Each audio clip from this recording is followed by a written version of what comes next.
We're going to cast this flawless maneuver without paying its mana cost.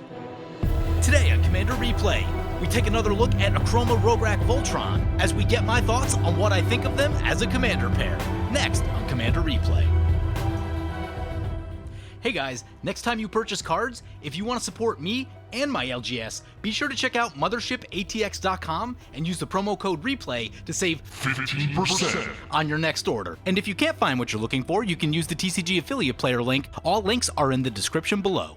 Welcome back everyone, playing some Rograkh and Akroma today. Take a look at this opening hand. Actually looks pretty reasonable, we'll go ahead and keep that. The Open the Armory can get us into something that draws some cards, which I'm feeling, so we'll probably do that.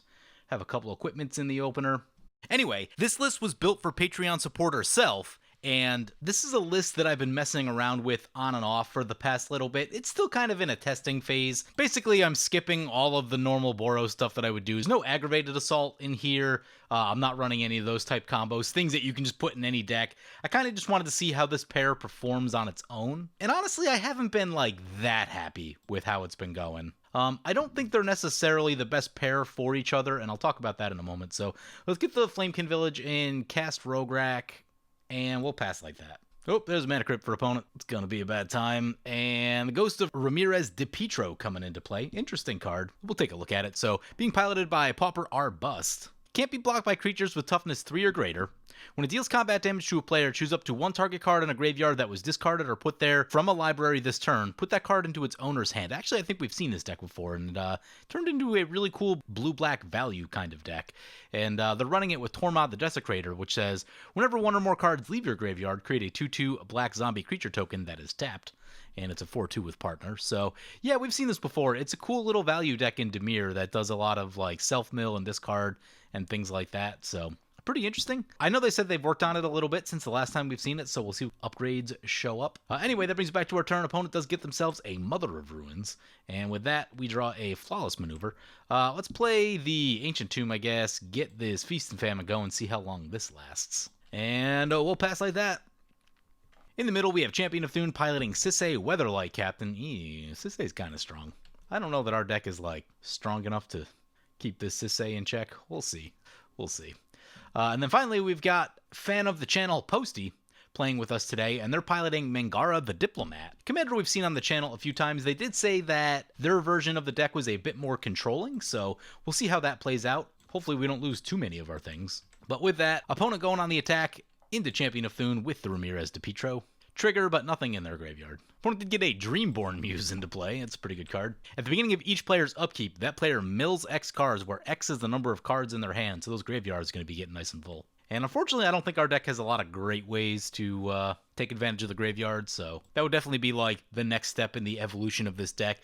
But when I started this deck, I built it right after Commander Legends came out. I was trying to test, 1, a lot of the cards that go with Akroma and Rograkh, and 2, just a lot of the new cards that have come out in Commander Legends. At this point, I've tested quite a few of the things that I want to test from Commander Legends, so I have a pretty good feel on where they belong and where they don't.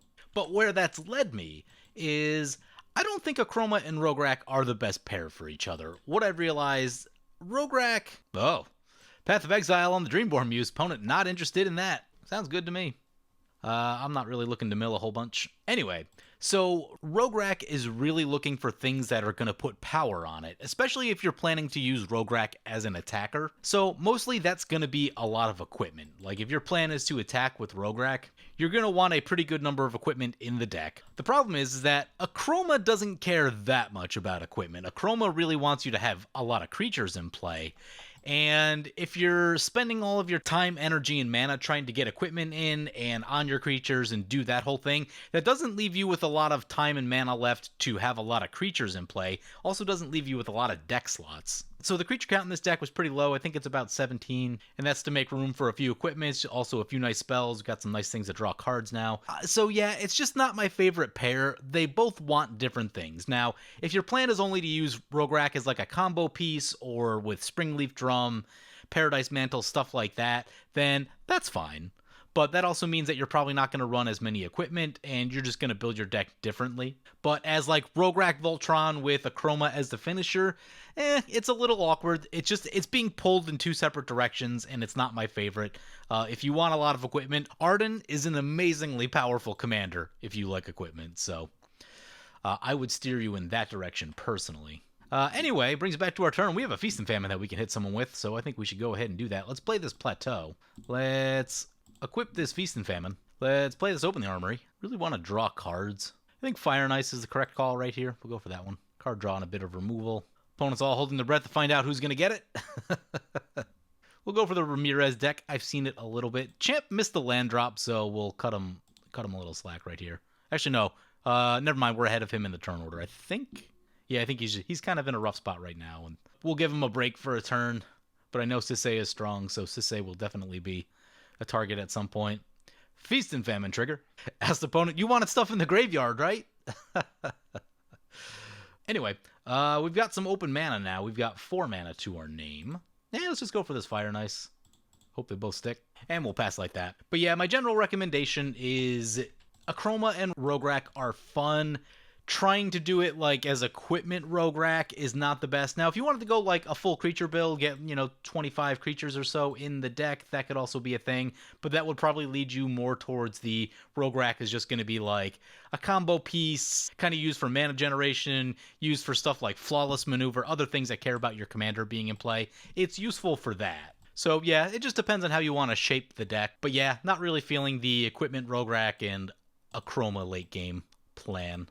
Opponent casts the Tormod. They're going to swing into us. They hit us. They get the Ramirez trigger. They get the land back to their hand, and that also gives them a zombie. Right now, we've had one of the better hands with this deck in that, we have a little bit of acceleration and some of the nice equipment in this deck. Actually, probably the best equipment in this deck. So, playing a little bit above average at the moment. Mangara the Diplomat coming into play for opponent. Yeah. If they start drawing a few cards, I won't feel bad about hitting them with a Feast and Famine. I feel pretty bad about hitting someone with a Feast and Famine when they're playing them on a white deck. That's like, it's sort of that feeling of like, there's no way to recover from that. We draw ourselves a Hainware Battlements. What are we doing right here? We have 1, 2, 3, 4, 5 mana when we play a land. Yeah, let's play the Hainware Battlements in case of a wheel or something. Equip the Fire and Ice. Play the Blackblade Reforged. Go to combat. Got ourselves a 4/5 Rograkh, protection from 4 colors. Swing into Champion of Thune. It's a Feast and Famine and a Fire and Ice trigger. We'll shoot the Tormod, because it's got 2 toughness. There's red Akroma. I did leave all the Akromas in this deck to give ourselves the ability to assemble Akromatron, so hopefully that'll happen today. Have yet to be able to do it in a game. And in our second main phase, let's go ahead and play this Port Razor. At some point we're going to need some lifelink, because I keep tapping this Ancient Tomb every turn. It's kind of a problem. But things can get a little silly if we untap with all this stuff next turn and are able to start hitting people with the Port Razor. Oh no! Opponent's going to blow up our Plateau. Well, at least we've got a Sacred Foundry to back it up. That will probably get them attacked next turn. They're going to cycle a Desert. Opponent going to hit us with the Ramirez DePietro again. Yep, nothing we can do about it. Gets the land back. Ooh, Aura Thief for opponent. When it dies, you gain control of all enchantments. Currently no enchantments in play, but, there may be at some point. Champ discarded a Stranglehold. Ew. Hideaway land. Champ says X spells and 1-drops under the Spine Rock Knoll feel bad. Yeah, I bet they do. Bet they do. Champ's got some open mana. I wonder if he's got a removal spell or something going to try to slow us down. Boots on the Mangara. Reliquary Tower for opponent. Keeper of the Accord. Good card. Good card. Brings it back to our turn. There's a Tithe. That could be helpful at some point. Let's play the Plains. Actually, no. Let's play the Sacred Foundry untapped. I know we got to be careful with the life loss, but we're going to cast Akroma face down. We're going to... Ooh, Blackblade is 3 to equip. Whoops. Whoops. Whoops. Whoops. That's not what I wanted to do. Oh, I know what we can do. We can... Oh, Pauper can't block. Okay, yeah, we can just go that way then. Go to combat. 4/4 into Champ. Rograkh into Pauper. Sword triggers. Let's get rid of this Aura Thief. Feast of Famine on the stack, we'll cast the Tithe. Mangara trigger. Get 2 lands, get a Mistveil Plains. Oh, we only get 1 land. Really? Our opponents don't have more lands than us? That is surprising. Fire and Ice trigger. Ooh, Angelic Skirmisher is incredibly helpful. They block. The Aura Thief goes down. They gain control of all enchantments. There are none currently. Port Razor gives us an additional combat. I'm going to get a little aggressive right here. We're going to go over to the Mangara opponent, and then we'll send the Port Razor over to Pauper. It cannot attack champion this turn. So I know they can do the Mother of Runes thing right here. Yeah, opponent's going to block, because, of course. We will Fire and Ice the face of Posty, I guess. We'll float some mana just in case an instant happens to show up. I don't know that it will, but... Oh, you know what we could do? We can flip over this Akroma, is what we can do with that mana. That's a Soul Ring. Yeah, let's flip up the Akroma. Why not? And we have flipped up Akroma. Sweet. I'm not going to Ancient Tomb for the Soul Ring right here. We need to stop tapping that Ancient Tomb. Keeper of the Accord trigger. Yep. They are going to get a lot of lands. Opponent asked why I didn't kill the Mother of Runes. Because I forgot that swords are colorless damage, and Mother of Runes cannot protect against the Sword of Fire and Ice. Which is why I did not do that, and which is why I wish I just did that. Oops. Mark that on the punt counter. That's a Hammer of Nazan. Real magic card. Ramirez now a 4-3. Ooh, that's a Shadow Spear. Mangara is going to trigger. They're going to get to draw a card. What I really want to do is get this Angelic Skirmisher into play and get the lifelink going on our stuff, because we need to gain some life. Free equip on the Shadow Spear. Yep. Luckily, they're tapped out this turn. So, Flawless Maneuver is still safe, but next turn, if they have some mana up, that could be an issue. Yeah, opponent coming back our way. That life total is starting to get really low. Man, that evasion ability on Ramirez is surprisingly relevant. Yeah, nothing we can do. Opponent going to get back a Desert. Yep. Yeah, the cycling lands are really good with Ramirez, and just, you know, that value of even just getting lands back, just, it can propel you nicely through the game. Like, we've made them discard a little bit, and they're still able to, like, keep doing stuff. Opponent's gonna cycle a Scattered Groves, sure. Keeper of the Accord at the end step, yep. Champ says he has a board wipe. Hopefully it's one we can defend against. Supreme Verdict, maybe? It's a Supreme Verdict. Opponent's gonna try and protect their Keeper of the Accord, or at least, you know, just give it protection so doesn't get shot with something. I don't know if that's going to matter too much, but we're going to cast this Flawless Maneuver without paying its mana cost. Legit magic card. So, you know, I was reading some Twitter threads recently about how cards like Teferi's Protection, whatever else, Flawless Maneuver, they don't get you ahead. That's not completely true. In a situation like this, when you use these against board wipes, not losing your stuff while everyone else loses your stuff will get you ahead. Sure, it's not like Zendikar Resurgent gets you ahead necessarily, but this is the type of stuff that can, like, really change the shape of a game, because now we're kind of in the driver's seat. You know, unless Posty has a board wipe on their turn that we can't stop, then we're going to have a really good turn on our turn. No, he's got the Austere Command. No. Oh, that sucks. At least he didn't blow up the artifacts. Rograkh back to the command zone. Oh, no. Ramirez still in play. Kind of an issue. There's some boots. We'll have 6 total mana. It's not the best. Hope there's not more removal, because we really need to gain life with Angelic Skirmisher. Oh, we'll have 7 if we play a land. Play a Plains. Play Soul Ring. Yeah, I think we just cast Big Akroma right here.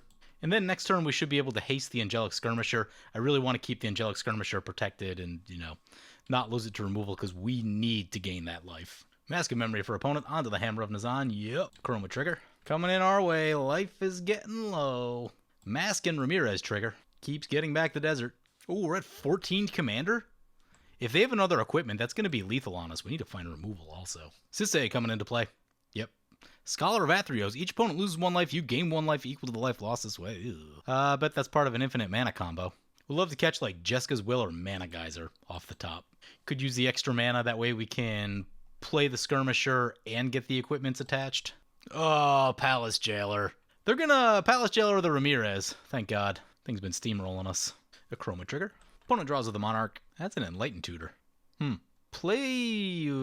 maybe we could check the deck list real quick. What can we get with an Enlightened Tutor? This is not an aggravated assault deck, so it's definitely not going to be that. We have most of the cool stuff. There's nothing that, like, makes me want to just do this and kind of sacrifice the plan that we were going on. Like I said, I'm really interested in the life gain more than anything right now, so I'm going on the Angelic Skirmisher plan. Oh, do we not have the white mana? Ugh. We are not going to have enough white mana for Angelic Skirmisher. Or at least to give it haste anyway. Oh wait, maybe we will. Hangwear Battlements? Yeah, Hangwear Battlements is only a red. So, yeah, okay, we can use Hangwear Battlements, thank God. Whew. So, Angelic Skirmisher down to 8. Hainware Battlements, give it haste. Go to combat. Akroma on the bottom. Angelic Skirmisher on top. Choose Lifelink. Send this one to Champ and this one to Pauper. Don't even care about the Monarch token, by the way, because they did not shoot our Akroma, so they can just keep the Monarch. Because if they shoot Akroma, we just die. Like, we're just out of gas at that point, so they can hang on to the Monarch, and we go back up to 21, which makes me feel much safer than where we were before. Erasing some of that Ancient Tomb damage. Man, early game Ancient Tomb is a problem for me, because I will tap it every turn, and I will burn a lot of life doing it. Animate dead for opponent. What are they getting? Safara, Sky's Blade, yeah. Legit card. It's a 6/7, flying lifelink, flying blocking for them, and they can start putting some equipment on it. Ooh, a Consecrated Sphinx. Gross. Put some Mask of Memory on it. Oh yeah, we get this every combat, don't we? Go lifelink again. Opponent's gonna Oblation the Consecrated Sphinx. I approve. I approve. Pauper has scooped. So, opponents are salty that they took out not our Akroma. So, we just go down if they do. But in a sense, like, it kind of helps them because I'm basically in an archenemy with those two. I definitely can't fight all three of them. Like, that's not a thing that I can do. But now, you know, the three of us spend a lot of resources killing each other. And Posty can just hang out over there while, you know, build up and do whatever while we try to all deal with each other. And then, you know, they'll only have to deal with one of us at the end. But the thing is, like, it's a Consecrated Sphinx. As good as the stuff we have is, and it is good, it doesn't draw cards the way that Consecrated Sphinx does. And I get, like, ours is a more threatening board state in the sense that, like, it just does a lot of damage, and we get a little value, too, with the swords, but Consecrated Sphinx is also a really powerful card that, in one turn cycle, draws you, what, 8 cards? 6 cards? Pretty ridiculous. Sisay going over to the Mangara opponent. Mangara back to play. Monarch trigger. Brings it back to our turn. So, Cassian Light and Tutor. Kinda low on cards, so Mask of Memory. Draw the Mask of Memory. Play the Mask of Memory. Mangara trigger. Start equipment stuff. Mask here. Black Blade there. We can only have one equip left, so I'm gonna go Feast and Famine on the Angelic Skirmisher. I'm splitting the swords up in case of a removal spell. That way we don't completely lose everything. There's the removal spell. Unexpectedly absent. Akroma back to the command zone. Yep.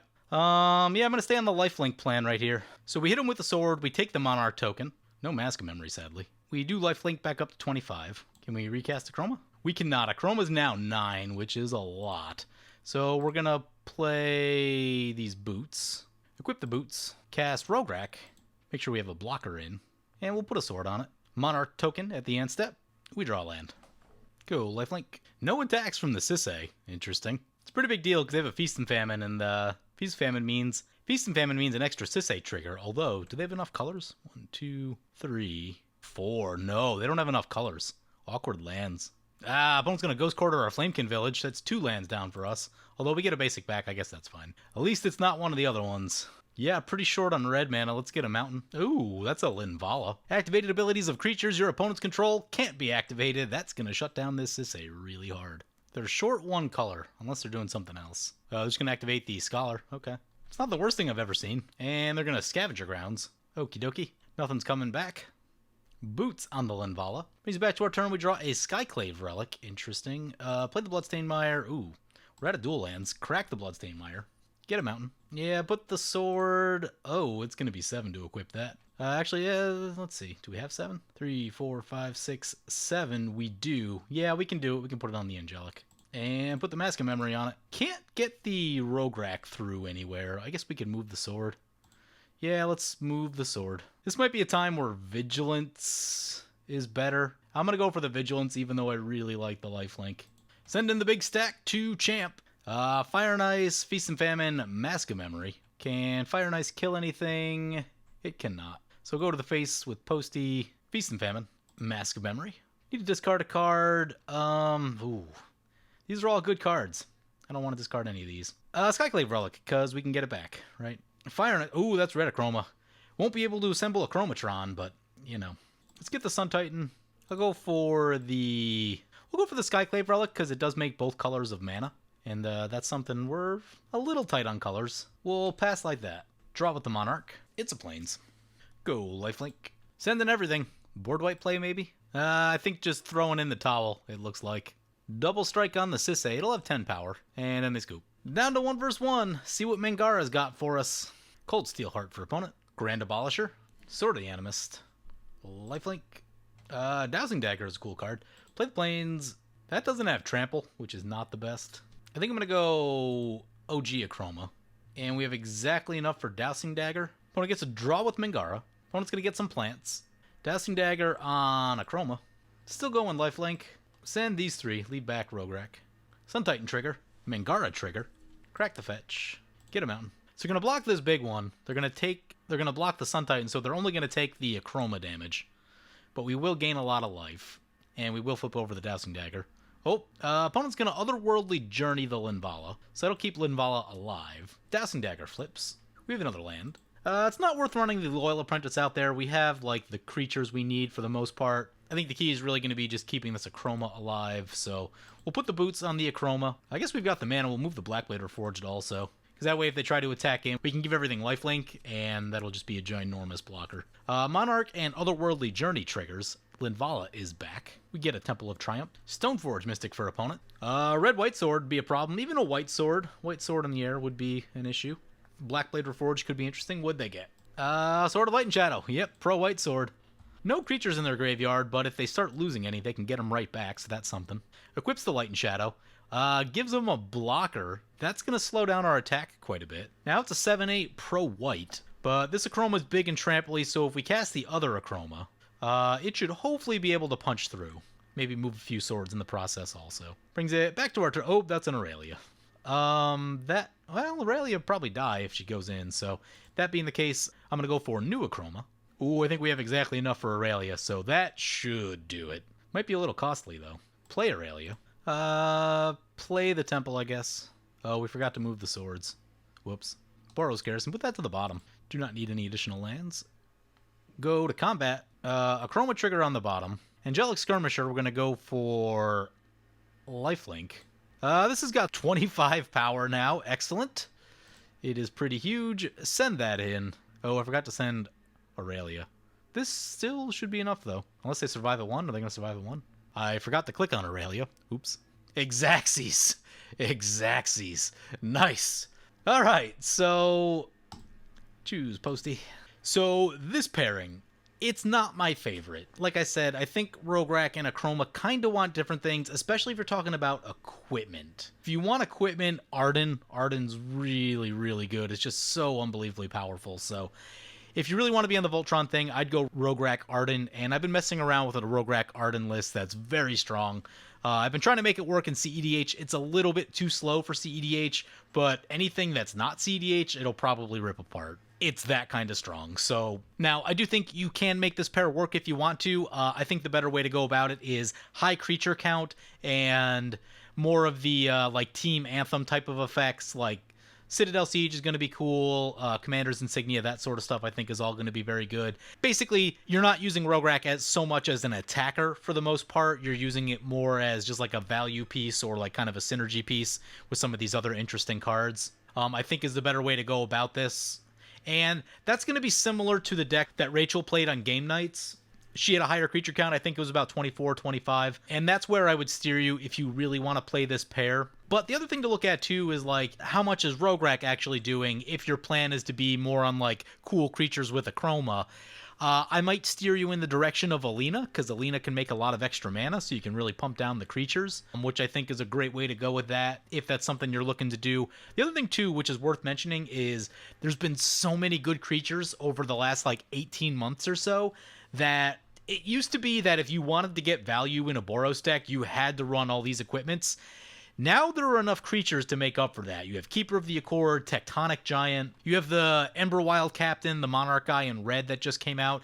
There's a lot of different ways to get value out of your creatures now, which didn't previously exist. So you're not necessarily forced into running the equipment package to still generate the value. Now, the equipment are still very good, and the evasion and the protection and all that is very, very nice. So, you know, some equipment is still a good idea, but being as heavily into equipment as I am right here, I don't think is the best place to be. Because even though it worked out right here, we had to get a lot of help from our opponent. We got into a bad situation early, and right now, like I said, this deck is still kind of in testing. It doesn't have as much removal as I would like, and it's not able to defend itself. I don't actually have Sunforger in the deck right now, and that was just so I could test out more cards for this specific pairing, because Sunforger eats up like 10 cards in your deck, so it's great and it wins you the game, but I know what it does already because I've played it a lot. So, you know, I was really interested in looking at what everything else is going to do with this deck. So yeah, overall, not my favorite pairing for either of these commanders. I think Rograkh Arden if you want equipment, potentially Alina Akroma. There's probably some other cool pairings for Akroma as well. I'd have to look through them a little bit more. Akroma, just a really cool card and can go in a lot of decks. So anyway, yeah, hope you guys enjoyed the video. As always, feel free to comment, like, or subscribe. Thank you for watching. I want to thank my awesome Patreon supporters. You guys are awesome. If you want to help support the channel and vote on which decks I play next, feel free to check out my Patreon at the link below.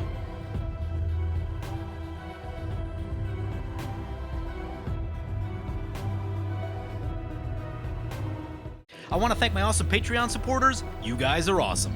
If you want to help support the channel and vote on which decks I play next, feel free to check out my Patreon at the link below.